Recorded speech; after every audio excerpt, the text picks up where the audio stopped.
Thanks, Mr. President. I ask consent to vitiate the quorum call. Without objection, the quorum call be suspended. Mr. President, this afternoon, the Senate passed and sent to the President legislation that Tennesseans and Americans will welcome because it deals with the terrifying fungal meningitis outbreak that occurred more than a year ago and killed 16 Tennesseans and made many others sick. The problem at that time was sterile compounded drugs that turned out not to be sterile. And so when they were injected into patients for back pain or neck pain, those tainted drugs caused fungal meningitis and caused 16 Tennesseans to die and many others to become sick. And had it not been for the heroic efforts of the Tennessee State Department of Public Health, many others across the country might have been injected with these tainted medicines and become sick. So this is a very important piece of legislation on which senators and House members have been working on for a year. And I'm glad that it passed, and I'm sure the President will sign it. In our state, we know how personal this was. There's the story of Diana Reed in Brentwood, Tennessee, who was the caregiver for her husband who has Lou Gehrig's disease. She had neck pain, maybe because of helping him in and out of a wheelchair, went to the doctor, got an injection for her neck pain, and the next thing you know, she has fungal meningitis and she dies. And still her husband with Lou Gehrig's disease lives on. That story has been told in many, many states. And we have been told by the Commissioner of the Food and Drug Administration that if we do not act, it will happen again. If we do not act, Commissioner Hamburg said, the question is not if, but when there will be another tragedy. So, Mr. President, we have acted. Now, no one should believe that we can guarantee that such a tragedy will never happen again, but for two reasons. It makes it much less likely that we'll have another tragedy like fungal meningitis as a result of contaminated drugs. Number one, we've cleared up the question of accountability. After this happened, and it was discovered that the tainted drugs came from the Massachusetts compounding pharmacy, there was a lot of finger pointing back and forth between the FDA and the state board about who should have been regulating this pharmacy, because there were other trouble signs. This never should have happened if they had been properly regulated, either by the state or by the federal agency, the FDA.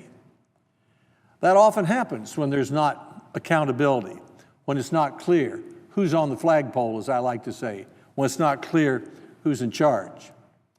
I use the example of Admiral Hyman Rickover, who was a brusque Navy officer, but in the 1950s, when he was assigned the job of the nuclear Navy, he told his captains two things. He said, number one, you're in charge of the ship. Number two, you're in charge of the reactor. And if anything goes wrong with the nuclear reactor, your career's over. And as a result, Mr. President, and I'm sure as a result of that level of clear accountability, since the 1950s, there's never been a death as a result of a reactor accident on one of our nuclear ships. This legislation creates that kind of accountability for compounded drugs.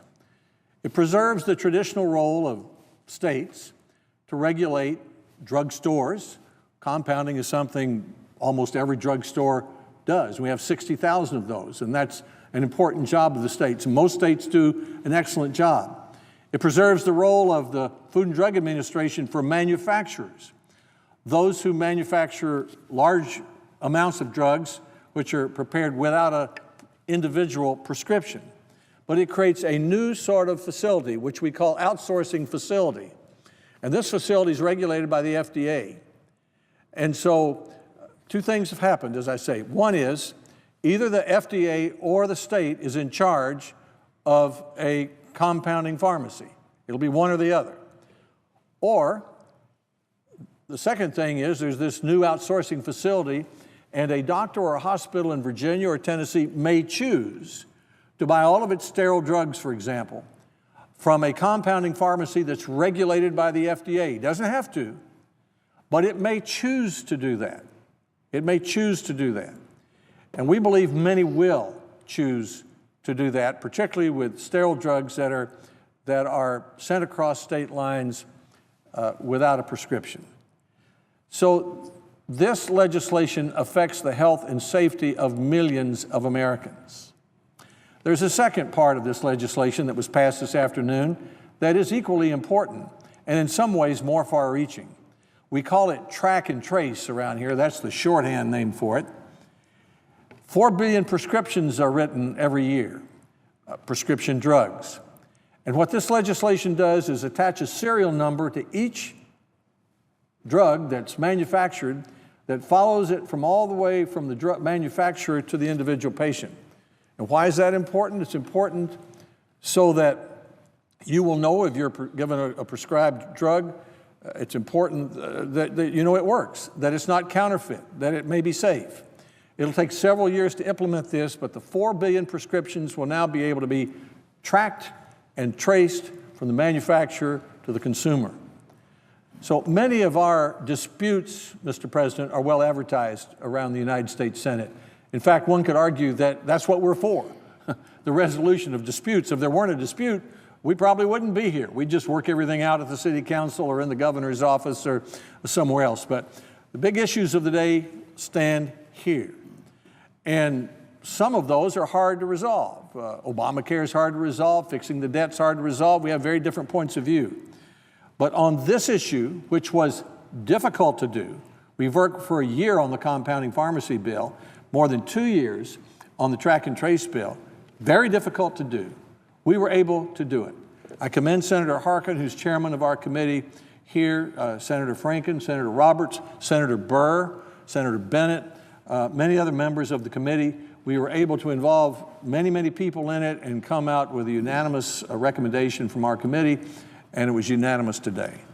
So just because it was unanimous, I don't want anyone to think it was easy. It was hard work, and it's just because it was unanimous, I don't want anyone to think it's not important. It's important in Tennessee to those 16 families who had a family member die. It's important to the dozens of families who are sick because of those injections. It's important to the families who may still become sick in our state and other states. And it's important to know that, number one, after this, we'll know who's on the flagpole. It's either the FDA or the state agency, and there'll be no more finger pointing. And second, any doctor or hospital that chooses to buy its sterile compounded drugs that are shipped interstate in large amounts without prescriptions from an FDA-regulated facility may do that. So, Mr. President, this is a day of results in the United States Senate, which I'm glad to see. I thank the President. I yield the floor.